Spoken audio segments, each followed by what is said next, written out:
What a victory by the Philadelphia Eagles, guys. As I said, this was simply put a matter of coaching versus skill versus roster, talent. Who would come off top? It's the skill of the coaches that came up on top. What's up, Eagles Nation? What's going on, NFL world? How you doing, division rivals? This is Steven Hyder with Gate City Sports Channel, the sports channel where the cerebral NFL fan comes for about 10 minutes of daily content. My God, I am so happy to jump on here for 3 weeks in a row now, talking about victories, knowing that all we got to do is go take care of business next week, and we are not only the NFC East Division champions again, but we're going to the playoffs while the Cowboys will be at home watching us playing the playoffs. Look, game wasn't perfect, man. The game wasn't perfect. I thought some of the play calling was absolutely shitty. There were times where, dude, you've got the lead, you're at home, kick the damn field goal. Play for the punt. Make them drive the field. Look, Dak had the arm strength, but it was clear it still wasn't right. His arm still wasn't right. He was missing a lot of throws. Make him go earn it. Don't give him the damn ball at the 40-yard line. Make him drive the damn field. This is what I will say. Kudos to Carson Wentz. Kudos to Coach Pederson. And kudos to Jim Schwartz, who had that defense ready to play. I think that defense was very embarrassed by what had happened over the past 3 weeks and very embarrassed about that first game against Dallas. And it came out there with pride. It came out there with fight. And damn, did they really shut Ezekiel Elliott down, man. Ezekiel Elliott didn't do crap. Couldn't find a wiggle room anywhere. This defense came out here with heart today. It came out here ready to fight from the opening down. It just felt like the spirit of the team was like, we're not losing this football game. We're not going to lose this football game. And this is what I'll tell you. If it can beat the talent on that roster, there's no one in the playoffs whose talent is that much better. It's one of the better rosters in the NFL we just put down. We just put out to pasture. If this team keeps believing in itself, believing in Carson Wentz, believing that it can play at a high level, feeling like it doesn't matter who comes in and out of the lineup, although I will admit my heart skipped a beat when Fletcher Cox went down. It's showing you it doesn't matter. It doesn't matter, guys. As much as I love getting into the X's and O's of football, breaking down, letting you guys know how certain teams, like some of their tendencies, what they like to do, all that stuff I love doing. All that stuff is important to a football game. But you know what trumps all that? When a group of guys believe in one another and just play above their level because they put it all on the line. They fight with heart. They fight for one another. There isn't one person going to the football. Everyone's going to the football. That's how runs are started. That's how playoff runs get started right there. When guys start playing for one another. Look, I had no confidence in this defense prior to this football game.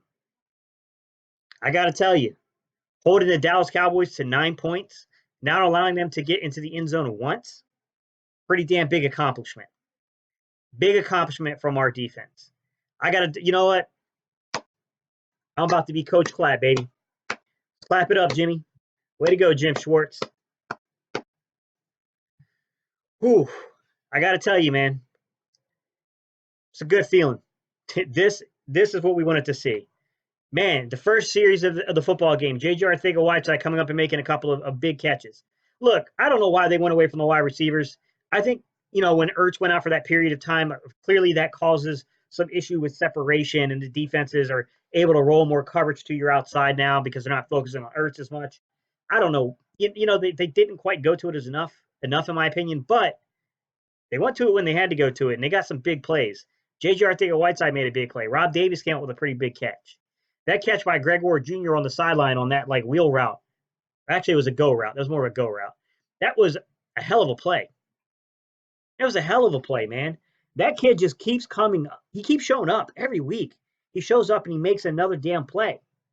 Just when you think, okay, he's going to come back down to reality. He's going to come back down to being a typical slot receiver. Like, no, this kid is building something special with Carson Wentz.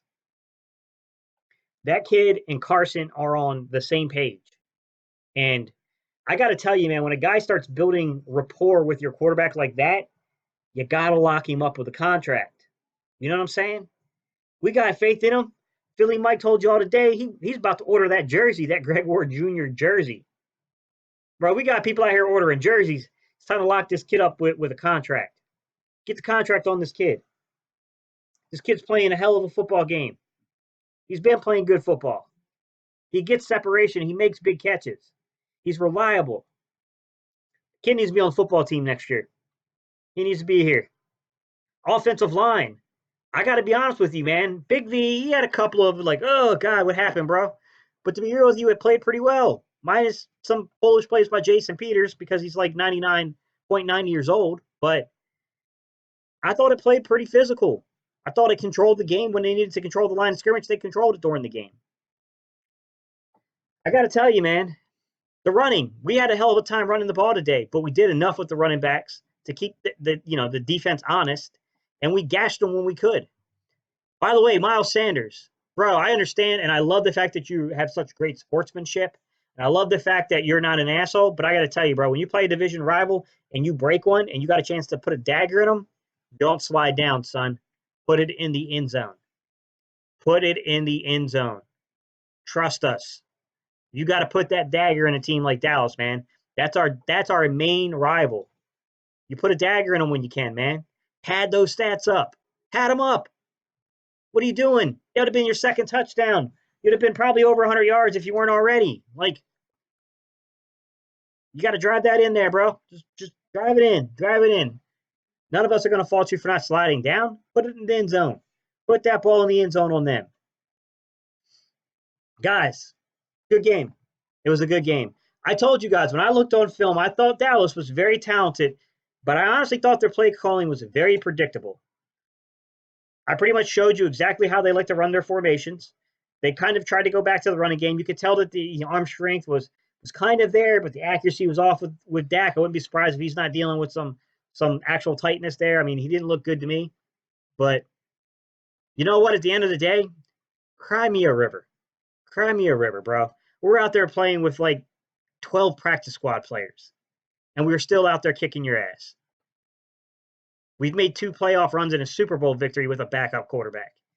You ain't going to get sympathy from Philadelphia. All right, guys, big victory today. I'm happy. I can't wait to break this film down. I cannot wait. We might be witnessing January football, guys. And by the way, happy holidays, guys. We didn't get our Christmas screwed up. Our Christmas is going to be joyous. It's going to be fun. We get to have fun with our families. We get to rub shit into the faces of our Dallas Cowboy friends.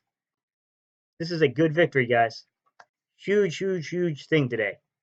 All right, y'all know what time it is. Hey, if you haven't liked, commented, or subscribed, guys, give me a subscription, please. I'm begging you. We need to grow the channel, guys. If you're new here, hit that subscription button. I promise you. I put out lots of content. I break down a lot of film. I do a lot of unique stuff here, guys. Also, tell me this is what I'll ask you guys for your comments for today. Who do you think had the biggest game today? Who would you give the game ball to? Who's your game ball going to? If you want mine, this is what I'll say. My game ball goes to Jim Schwartz in the defense. You held the Dallas Cowboys to 9 points. Hell of an effort there, guys. You know what time it is. EADLES. Woo! That's a hell of a victory, Eagles.